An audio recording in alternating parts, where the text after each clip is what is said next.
I grew up in a Filipino household, and looking back, my family never really talked about retirement or have that as a topic in a conversation. We talk about getting good grades in school, we talk about working hard and being successful in our careers.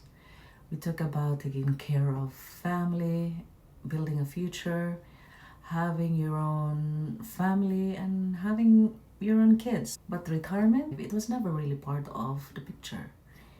So, like many people, I just followed the path I was taught: go to school, get a job, work really hard, build a career, take care of your responsibilities, and keep going forward. And for a long time, that made sense. But somewhere along the way, I started realizing something. There's this whole stage of life we were never really taught how to prepare for. The next milestone, that's retirement. And the more I thought about it, the more questions I started having. Because here in Canada, we often hear retirement is supposed to happen around 65 or when you're 70. That's when you can finally slow down, access your pension, and enjoy life a little more.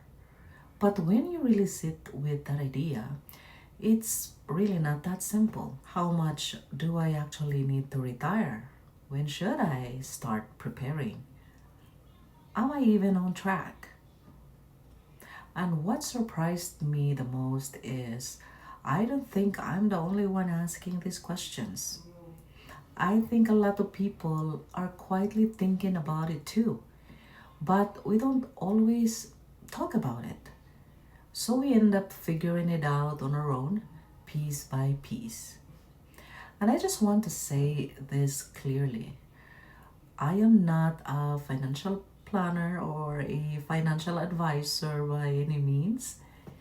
I am just someone who has become really curious about retirement, and I want to learn more so I can be more prepared for my own future. I just turned 50 last month, still working here in Alberta, Canada, and I've started to really think about what the next chapter of life might look like for me. Not just financially, but also what life feels like after working for so many years. What give life meaning? What do we stay active?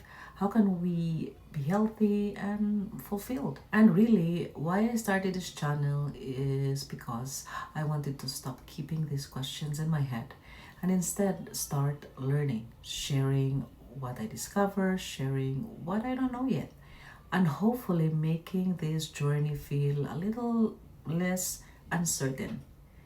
I know I'm not the only one wondering about this, and maybe that's why you're here too, to find answers to your questions. So, this is really just the beginning of my story, and I'd love for you to join me as I figure it out one question at a time. No perfect answers, no expert advice, just a real journey of staying curious about retirement.